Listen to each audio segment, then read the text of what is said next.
وبركاته. الحمد لله وحده والصلاة والسلام على نبي بعده.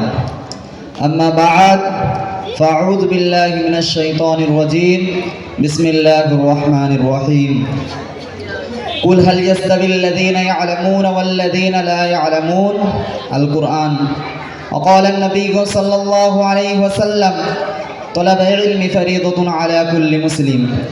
আল হাদিস।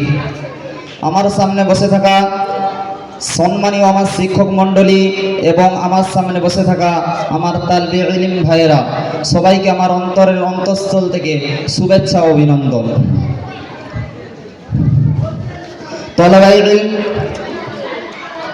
মহতারাম হাজিরিন, আমি যেই বিষয় বায়ান করতে যাচ্ছি সেই বিষয়টা এতটাই গুরুত্বপূর্ণ, যতটাই গুরুত্বপূর্ণ একটি মাছের জন্য পানি, যতটাই গুরুত্বপূর্ণ একটি ধমনীর জন্য স্পন্দন, ততটাই প্রয়োজনীয় একটি কওমি মাদ্রাসা।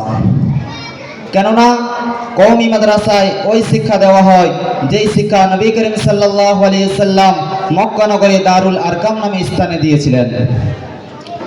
যেই শিক্ষা প্রচার ও প্রসার করার জন্য নবী করিম সাল্লাল্লাহু আলাইহি সাল্লাম বেছে নিয়েছিলেন সুক্কা নামক আঙিনাকে, যেই আঙিনা থেকে তাবেঈন, তাবেঈন, আইমায়ে মুজতাহিদিন এই উম্মতে মুহাম্মাদিকে রিসালাতের নূর পৌঁছে দেওয়ার জন্য ছড়িয়ে পড়েন। তাই রাসূল আল্লাহ পাক কালামুল্লাহ শরীফের মধ্যে বলেন, কুল হাল ইয়াস্তাবিল লাযীনা ইয়ালামুনা ওয়াল লাযীনা লা ইয়ালামুন।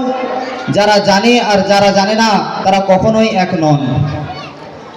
মুহতারাম হাজিরিন, আজ আমি বলতে চাই, কওমি মাদ্রাসার স্থান পৃথিবীর মানচিত্রের মাঝে না থাকতো, জাতি চিন্তনা তার প্রভুকে, জাতি চিন্তনা তার রসুলকে সেই আইয়ামে জাহেলিয়াতের মতো হাজার হাজার মাটির মূর্তি বানিয়ে পূজা করে ভেঙে ফেলে দিত।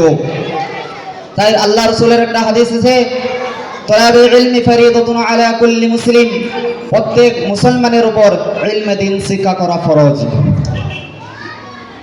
মুহতারাম হাজিরিন, আজ পৃথিবীর মধ্যে কওমি মাদ্রাসা না থাকতো তাহলে উপহার দেওয়া যেত হেরোডোটাসের মতো বৈজ্ঞানিককে, আজ উপহার দেওয়া যেত চিপার্কিনের মতো বৈজ্ঞানিককে, কিন্তু উপহার দেওয়া যেত না জৈন সংস্কৃত বিশিষ্ট ওলি শাহ আল্লামা আশরাফ আলী থানভীর মতো ব্যক্তিত্বকে। আজ উপহার দেওয়া যেত না ইমামুল আশর আনবার শাহ কাশ্মীরের মতো ব্যক্তিত্বকে। আজ উপহার দেওয়া যেত না ইমামুল আসর আনবার শাহ কাশ্মীরের মতো ব্যক্তিত্বকে। আজ উপহার দেওয়া যেত না হোসেন আহমদ মাদানির মতো ব্যক্তিত্বকে। মুহতারাম হাজিরিন, আমি স্মরণ করে দিতে চাই সেই 1752 সালের ঘটনা, যেই সালে মুসলমানদেরকে অবদ্ধ করে জিঞ্জিরে বেঁধে আটক করে রাখা হতো। মুহতারাম হাজিরিন, আজ পৃথিবীর মধ্যে কওমি মাদ্রাসা না থাকতো তাহলে নিজেদের মাতৃভূমিতে মাতা এবং স্ত্রীর ইজ্জত হারিয়ে রাস্তায় নামাতে বাধ্য হতো আজও। মুহতারাম হাজিরিন, তাই আমি বলতে চাই, ভারতের প্রতিটি জেলায় জেলায়, প্রতিটি পাড়ায় পাড়ায় কওমি মাদ্রাসা আবশ্যকীয়। এই বলে আমার ক্ষুদ্রতম বক্তব্য শেষ করছি। ওয়া আখির দাওয়ানা আলহামদুলিল্লাহি রাব্বিল আলামিন।